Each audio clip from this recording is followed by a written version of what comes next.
Hey everyone, long time no talk. We've been working diligently on Denny, but we've decided to take a little break from development. Summers, to us, are reminiscent of game jams, and we wanted to simulate that rush of creating something in a short amount of time. We wanted to see how ambitious we could be in 2 weeks developing a video game. This time around, we asked ourselves, what's a game that we would want to play with our friends? There are some things that we've always played with in the past, but never implemented before, so we felt that this was the perfect time to try it. 1. An authentication system with a persistent database. 2. An inventory character system. And 3. An intermediate level AI.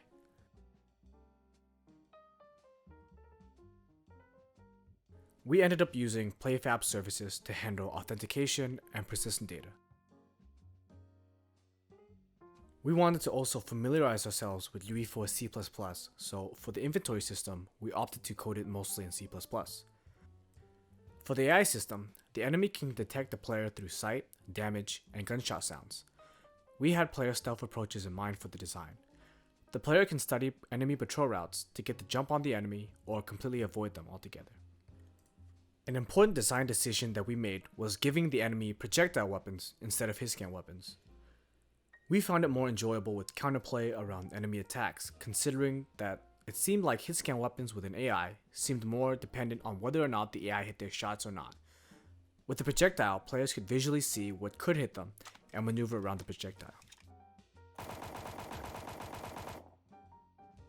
We've accomplished so much with this project, but with great accomplishments came huge shortcomings. The AI has a cover system, but at times the enemy will attempt to find cover behind an object and get stuck or try to shoot through surfaces.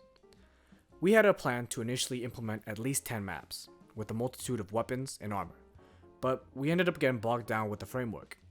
We ended up with the bare minimum: a singular, completely finished map, one playable blockout, and a second blockout that was designed but ultimately axed in the interest of time. We started to see these problems around day 8 and had to make a lot of game time decisions. The question was, do we want to create a lot of levels that were just blockouts and weapons that were the same model with different stats, or allocate our efforts somewhere else? We ended up going with the latter, and we focused more on the quality of the singular map we had and cleaned up the framework. But in reflection, this may have not been the right answer. You see, we created a shop menu, but it seemed kind of pointless with such a small selection of weapons.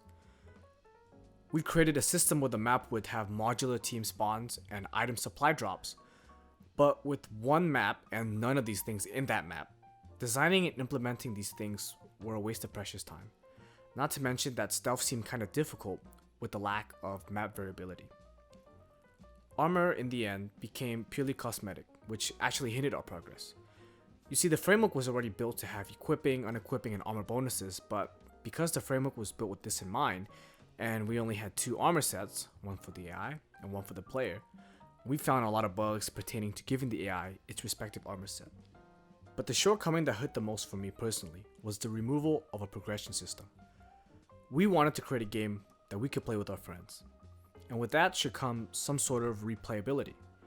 We had a skill system and XP system in mind, and players would be able to unlock new maps and specialize in a sort of job with their party, but with 3 maps designed at the time, there was really no point in creating a progression system. But with all that being said, these last 2 weeks have shown so much growth. Our ideas and implementation of level design pertaining to playability and aesthetics, we feel, has grown tremendously. Our pipeline and workflow has never been more efficient. And a big upside of how we attack this project is because the framework is pretty much complete. If we ever wanted to throw in another map or practice making another sets of weapons or armor, we can do that whenever we want. And in a way, that's what we wanted. Something that we could add on to whenever we felt like, without the pressure of having to release completely. An ongoing developing project.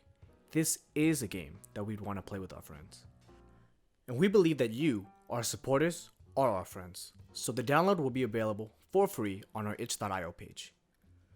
We're also developing a website which contains our blog, where if you would like to keep up with our development journey, you can follow us at the link in the description. Well, that's going to wrap up this video. We can't wait to share our next project with you. And as always, thank you so much for your support. Be well and be safe.